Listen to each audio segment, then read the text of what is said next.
మనస్సులో పరిశుద్ధంగా జీవించాలని ఉంది, శరీరమేమో పాపము చేస్తుంది. అది చూడాలని ఇష్టం ఉంటుంది, అది వినాలని ఇష్టం.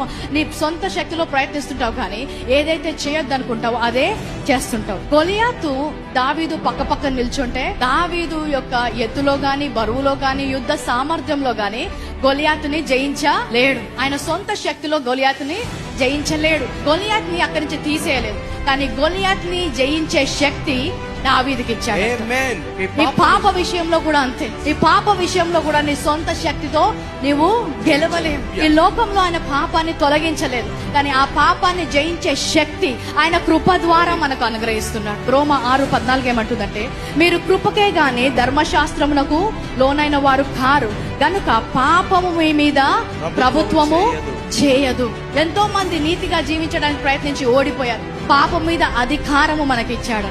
అది కృప ద్వారానే సాధ్యం, ధర్మశాస్త్రం ద్వారా సాధ్యము కాదు.